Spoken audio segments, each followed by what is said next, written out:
Hey guys, and welcome to another Q&A Monday video. In this video I'll try to answer as many of your questions as I can in as much detail as possible, but I get so many questions every single day that I just can't answer them all. So if I don't get to your question in this video, don't worry, I might get to it in the next one. If not, just drop it down in the comments and I'll answer it as soon as I can. So without further ado, let's jump into the first question. Jesper asks, those who don't become spirits, what do you think happens with them? Okay, so as I've explained in previous Q&As, my theory of what a spirit is basically they are human energy that has been transferred from within the body to something else. Now, energy doesn't just disperse, it transforms into another form of energy. So when a person dies, say the electrical impulses that make up their brain then becomes freestanding energy, or somewhat to that effect, that is the spirit. And that holds the personality, that person's essence. And then that energy will then eventually become something else, and that is what we consider the crossing over process, like moving on to what comes next. So it's widely theorized that not all people become spirits when they die, otherwise we'll be just constantly flooded with energy, like there would be spirits everywhere, and that doesn't seem to be the case. So in my opinion, if a person doesn't become a spirit, it's just because their energy has skipped that step. It's just transformed directly into whatever happens next, as opposed to becoming that free form of energy, if you know what I mean. Now that's my theory. Obviously I have no idea whether it's correct or not. We'll only find that out through further research, but that's personally what I think. Kimberly asks, when we hear footsteps, is the spirit literally walking or just somehow making the sounds of footsteps? Now this is something I've been trying to figure out myself, and I've got a couple of theories on it. Obviously there's a bit of a debate whether, because you're hearing footsteps, do the spirits then have mass? Like if they're walking, you hear footsteps walking from point A to point B, and there are creaky floorboards in between. Is it because there is physical weight and pressure being applied to those floorboards that make the sound? Or is it, as you say, they are somehow creating that sound through their own energy? And personally, through what I've caught myself and what I've seen like online from other people's experiences, I'm not sure that it is always a physical mass thing. I don't think they have to actually move an object to create that sound. So for example, in a previous video with this chair sort of spinning on the spot, you can hear what sounds like the squeaking hinges and like the air being released from the sponge. But at the same time, the actual seat doesn't depress or anything like that. So there is no physical movement to create that sound. So I'm kind of left with the idea that maybe there is some manipulation of energy there. Like in the act of, say, them trying to sit down, their energy has formed the sounds that should appear as opposed to what is being created. Now, obviously, I have absolutely no idea, but I do think it's both. I think there are instances where an object obviously does move and that creates a sliding sound. But at the same time, you can hear that sliding sound even if nothing is moving in sight of the camera. So it's, you know what I mean? I think it can be both personally, but I do think it's possible to create the sounds without actually moving the objects. YUB asks, hi Michael, what do you think about out-of-body experiences?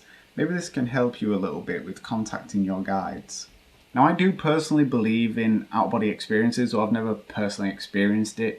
The most common form of that, really, I would say, is probably astral projection, and I think that's what most people know it as. And the idea of that is people put themselves into a meditative state, either on purpose or by accident, sort of consciously or subconsciously, and they can then release their astral body or their energy, their essence, and they can then free flow wherever they want. They could visit places that they've never physically been to or they aren't physically in, and you know what I mean, see people going about their business. They can visit people, and from what little research I have done on astral projection, you can teach yourself to do it. And there have been instances where someone's been astral projecting, visiting somebody, and that person has actually seen their astral body and thought they'd seen a ghost. Now this opens up a whole other can of worms then, because you've got the idea that ghosts of the living, that's what they call it, and it's that when we see ghosts, are we always seeing the ghost of a dead person, or are we seeing someone that's astral projecting? And there are certain people that will do this in their sleep, or this is what research has said, that people can astral project in their sleep. So are you, when you see a ghost, seeing somebody who's sleeping and accidentally astral projecting somewhere? And so, you know what I mean, it can be both, and that kind of puts a spanner in the works, really, because we're doing so much research on trying to speak to the dead, when in fact we could just be communicating with someone who's alive and well, but just astral projecting their own bodies. Now, is it possible to be in that astral form and communicate with spirits? I mean, I don't know. Personally, I've not read any stories about it or any kind of accounts or research on it, but theoretically, I don't suppose it's any different. In theory, you are creating your own ghostly apparition, aren't you? You are becoming spirit form. You are releasing your energy in the same way a spirit would when they cross over. So yeah, I would say it's possible, but without the evidence or the proof, it is just a theory on that one. Lorinda Osborne asks, were you interested in the paranormal before you started experiencing it for yourself? Mildly. Now, I was interested in it to the extent that I would happily watch a ghost show like Ghost Adventures or Most Haunted or something like that, paranormal films, you know, horror movies, that kind of thing. It was interesting to look at and read about as reading a story. A bit of fiction is like, I never really believed in it. As you know, I was a complete skeptic before I actually started experiencing stuff myself. So the interest was as far as an interesting story goes, a bit of history, that kind of thing. And so when Robert started talking about the house being haunted, and then I moved into it, then the enthusiasm you know me to have now started to develop. It was just a passing interest before that. Fox asks, do you think that there are animal spirits, or that all spirits are human? Now, I definitely believe in animal spirits. I don't think that only humans can do it. I mean, if you were religious and you were under some idea that animals don't have the souls that humans have, and therefore they can't become the spirit forces that we know, then fair enough, that's your belief. But I personally believe in energy, and I think energy transforms into that spirit energy. That's just another form of it.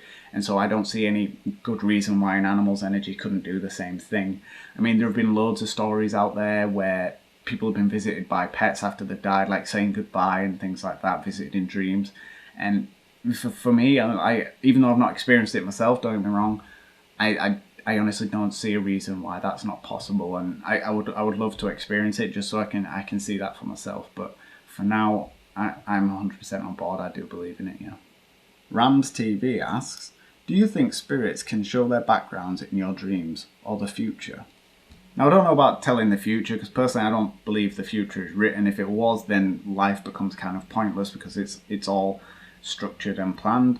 But by the by, I do think spirits can manipulate dreams. I do believe they can visit you, and as I've said in a previous Q&A, I do think it's possible that Anna has visited me. I do think I've seen Anna, even though she didn't necessarily communicate with me or tell me anything that I'm aware of, because I am also aware that I'm terrible at remembering my dreams, and it is something I'm working on. But again, I do believe that spirits can talk to you in dreams. I do believe they can visit you and they can tell you information, whether that is through physical communication, like actually talking to you in the dream, or manipulating your dreams in a way that literally displays it for you. Like you can almost watch what happened to them. And so I think if you feel like you are being visited in a dream, really do take note of what is happening in it. Even though it seems a bit surreal when you first wake up, you may be able to piece together what it was that they were trying to show you, like the key points of the story that they're trying to tell you. So I do definitely believe they can tell you that kind of thing. But the future, I don't necessarily believe in that. Matthew asks, Michael, I'm still wondering about what you do if a spirit has a message they want you to pass on. I notice that you frequently encourage spirits to communicate and that you will help them pass on information. Have you ever passed on information gathered from a ghost session? No, I've never actually had to pass on a message that I've been given, but it's not through lack of trying, it's just because they've never actually given me a message that they want to pass on. Now, as you say, I frequently ask them, like almost every session, do you have a message you'd like me to pass on? I'll be willing to do that. But I get why you ask, because if they actually did give me a message and they said, I want you to tell my mother, my family member, this message, then I'm kind of left in an awkward situation there. It's like, do I want to be that person that then, first of all, I have to find this person, and then I have to decide whether I'm going to tell them that I've been in contact with their dead loved one and that they have a message to pass on. I mean, that there is a difficult situation, and to be honest, I continue to ask it, but having never actually had to experience that moment, whether or not it would come to it and I'd bail out is a different story. Like, I like to think that I would pass that on, because I feel like it is my responsibility. If I've been able to get that message from a spirit, then I kind of have to pass that on. And I like to think I would have the balls to actually turn around to someone and tell them. But at the same time, you could look like an extremely weird person for a start. You could be arrested for that kind of thing, and I just don't feel like it's as clear cut as it sounds. Like, oh yeah, tell me your message and I'll pass it on. Now, I like to think I would. I would like to say yes, I'll try to pass that on if I could find the person, but the realist in me still has to look at it and go, would I get to them, and think, how on earth am I going to break that information? So suffice it to say, I have full intentions of doing so if I do get a message, but as of yet I've not been given one, so it's kind of a bridge I've not had to yet cross. So we'll just kind of see where that goes in the future. Kelly asks, Michael, do spirits, ghosts, love to hear music? Do you ever sing to them? I'm really curious. Now, I don't think you can necessarily generalise whether all spirits like music or not. I think it's very much down to the individual. Like with people, like some people like it, some don't. So I think if that person likes music in life, then as a spirit, I have no doubt whatsoever that they will still like music. I think that's just kind of how it works. Now, I've never really played them music specifically to see if they get any kind of reaction or anything like that. I've never played it for them, but it is something that I'd quite like to test, some kind of experiment to see if it does get a reaction by playing certain types of music.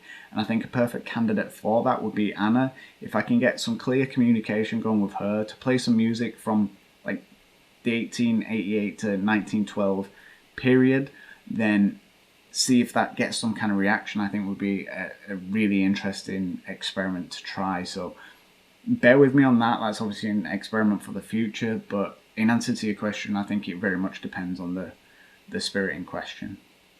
Cigar asks, do you believe ghosts could fall in love? Now, I think it very much depends on how much you believe spirits can continuously gain new information. Can they just continue to learn new things? Because if they can, then I see no reason why they couldn't meet a person that they liked and then fall in love with them from there. Like, if there is some kind of communication and ability to do that. But if you think, like myself, I personally think their capacity for learning new information is limited by the fact that they are dead. They have limited energy with which to store that information. I think it would be very difficult then to meet a person that you could get to know and retain that information about them in order to fall in love. I don't know if that'd be necessarily possible. Now, if a person died and they already had said feelings, then maybe that would obviously continue because this is the same person. But as far as developing new emotions towards people, it's a hard thing. Now, obviously, this is contradicted by the fact that you've got Daniel, who has got to know me through time and protects me, but did he know me before is the question. Is this a new development of emotion, or was that pre-existing? And that is what I'm trying to find out. And the same goes for Anna, really. It's like she's attached to me, but is there any evidence to say that there is an emotional connection there, or is it just an attachment? I mean, it's really hard to say without the evidence, but personally, I don't think they can necessarily fall in love with a new person or anything like that. Serial Griller asks, what if a parent encourages a child to accept imaginary friends instead of telling them that they are not real? Will that child be more likely to sense them as they grow up, in your opinion? Now, this is on the back of the conversation we had in the previous Q&A about sometimes imaginary friends could be spirits and that children have the ability to see them. Now, obviously, some children just have wild imaginations. There's no saying that all imaginary friends are ghosts, because I think kids just make things up. And I do think, to a certain extent, if a child was able to grow up having never been told these things are real, ghosts don't exist, then surely, yeah, in theory, that they wouldn't block that out. They would retain that ability because their mind has never told them otherwise. But I think the chances of that circumstance happening are pretty slim, because even if the parents never told them, you know what I mean, this imaginary friend is fake, blah, blah, blah, if that spirit ever moved on, like keeps them company until they're of a certain age and they've got friends, whatever, and then moves on somewhere else, then that spirit's no longer around to remind them that they were real. So they would grow up and find out, oh, did you ever have an imaginary friend as a child? They would look back and see that as an imaginary friend as opposed to a real event, despite what the parents say, because that's just the society we live in. That's how we teach our kids as a whole. Obviously I wouldn't, but like generally that's what we tell children as they grow up, like, oh, did you have an imaginary friend?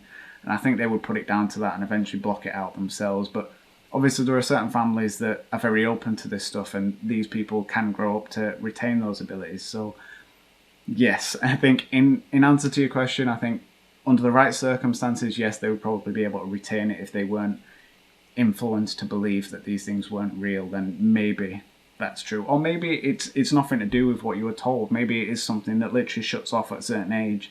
Like, you're moving further away from the time in which you were spirit energy, if you know what I mean. If you believe in reincarnation, you're further away from it, and in the middle of your life it's all just shut off. I mean, it's hard to say. As I say, it's all theoretical, and without personal experience of it, it's a little bit difficult, but that's what I think. Christina asks, hi, I was just wondering where you buy your equipment. Most of my equipments come from like eBay and Amazon, to be honest. I mean, if you just go on there and search paranormal equipment, ghost hunting equipment, it will just come up with lists and lists of different equipment. And I mean, if you just do your research, look up the equipment you want, type for that specifically, you will guaranteed to find something that suits you. The only advice I will give anybody buying it online is, one, check the feedback. Make sure you're getting it from someone that's trustworthy. You know what I mean? You're actually going to get your item. That helps, and that the items aren't dodgy or fake or anything like that. And secondly is look for the cheapest price. So, for example, this EVP recorder, you've seen me use it God knows how many times. I got it for about £8. Like, it's pretty cheap. £8, done and dusted. But if you type EVP recorder in eBay, it will come up with a list of different sellers selling this exact same item for about £17–18 just because it got paranormal in the title or EVP recorder in the title. So look for the item that you want and then search around for the cheapest option, because you just type dictaphone in, it comes up with the exact same one for £8. So don't get caught out and buy expensive stuff just because it's got paranormal in the title. And yeah, that's best advice I can give you. But yeah, mostly eBay and Amazon. Sarika asks, there seems to be a connection between sleep paralysis, depression, and negative spirits. Do you think depression can attract negative spirits, or negative spirits can cause depression? I do believe there's a connection between all of it, and I think it kind of works both ways as to what causes what. I think if you are in a state of negative mental health, then you are an easy target. As far as negative spirits go, you are easy to pick on because you are in a weaker state of mind. But at the same time, if you are of perfectly healthy mind and you start getting berated by a negative entity, that is going to cause negative emotions. Like, you can get emotional transference that brings your mood down. That and being tormented obviously is going to bring your mood down. So I think that works both ways. Now, as far as sleep paralysis goes, it's kind of the same thing. So if you're in perfectly healthy mind, you can still slip into sleep paralysis through scientific means in which you've been woken up unexpectedly and your body is, you know what I mean, it's all frozen and you're in sleep paralysis. It could just happen as a freak accident. But at the same time, if you are under sort of depression or any kind of mental stress, you are more likely to slip into that same type of sleep paralysis because you're in that state of mind. Your sleep is going to be interrupted because you're not there, you know what I mean, you're negative, you're not feeling yourself, and so you wake up more frequently, and so you're more likely to get your sleep interrupted and slip into sleep paralysis. And if you believe in the paranormal side of things, then yes, if you are depressed or negative in that state of mind, then when you're asleep you're still an easy target, and therefore you could be picked on for sleep paralysis through demonic causes. So yes, both ways, to be honest. I mean, I know that's not a very specific answer, but I do believe all of that can be a cause in it. It just depends which instance you're in at the time. And so that's it for this week's Q&A video, guys. I hope I answered your questions sufficiently and in enough detail. As I said before, if I didn't get to your question in this video, don't worry. Just drop it down in the comments and I'll get to it as soon as I can. So thank you all so much for watching. And as always, I'll post any and all activity as and when I get it.